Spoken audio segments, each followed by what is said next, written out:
Hi there. I'm going to quickly go over our main page here for how to start a business in Michigan with the Department of Licensing and Regulatory Affairs. So this main page here is just a general overview of all the filings and the functions that we've created tutorials for. And linked throughout here, you'll find a bunch of other tutorials that'll go into more detail as to exactly what needs to be done.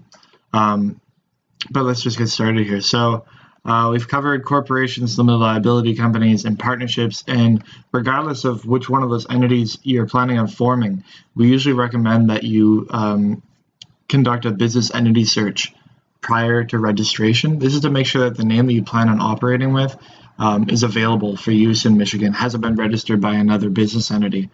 So what you can do is you can click on the business entity search tutorial here, and then you can review exactly how to go about doing that. And we've provided another video for that as well. A MishElf account.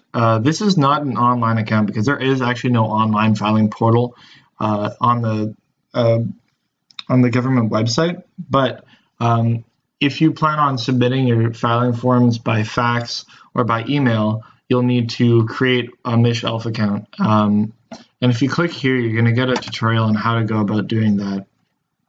It's really straightforward. And I'll also show you how to file using it. But it's just, you send in an application with very general information.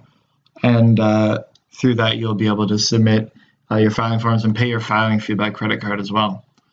So how does one file in Michigan? Very straightforward. As I said, first thing you're going to want to do is make sure that the name that you plan on using is available in the state of Michigan. You can also reserve your entity name. This is $10 for corporations and partnerships and $25 for limited liability companies. And this will make sure that no one uses your name for a period of 4 or 6 months, depending on which entity you're trying to form. With the name locked in, you can then download the PDF that's required for filing and fill it out and then send it into the Secretary of State. And what we've done here is we've provided all the different entity types and all the different forms. So for example, let's do foreign limited partnership. And you'll be taken to the step-by-step guide for foreign LP, and we'll walk you through all the information that's required and how to actually submit that to the Secretary, not the Secretary of State, the Department of Licensing and Regulatory Affairs, or LARA, I believe they call themselves. And yeah, as I said, once the forms are finished, you're going to need to send it into LARA by mail, or you can send it by fax or by email. We already went over how to send by fax or by email. If you send it by mail, you're going to want to attach a check made out to the state of Michigan and send it along to this address here once printed off and signed. And that's generally how you file in Michigan. It's very straightforward. Here's a list of all the different filing fees. It's pretty cheap in the state, actually, unless you're filing a for-profit corporation. If you have a lot of authorized shares, it'll be pretty expensive. But besides that, all the filing fees are reasonably priced. We've already kind of gone over name reservations as well. $10 if you're a corporation or partnership, $25 if you're reserving a name for an LLC. I believe it's 4 months, but don't quote me on this. 4 months for we can actually check it out by going here. So it's 4 months for limited partnerships and 6 months for all other entity types. Certificate of good standing. This is just a standard certificate that a lot of secretaries of state will demand when you're trying to expand your business into their jurisdiction. Also, financial institutions will often ask that you supply this when you're requesting a large business loan. It's a very straightforward certificate. Just shows that you're in good standing with the state government. It costs $10. And if you click on this link here, you'll be able to find out how to actually acquire this certificate.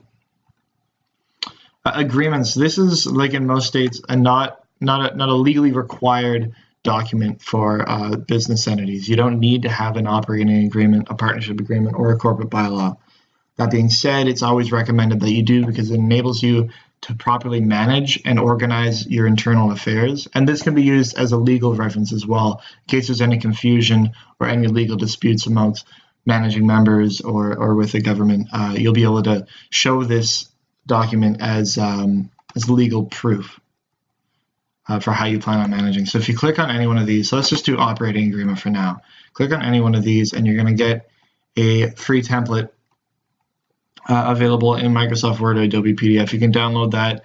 Even if you don't use it, it'll give you an idea of what might need to go into one. And if you do plan on using it, it'll definitely make the process quicker.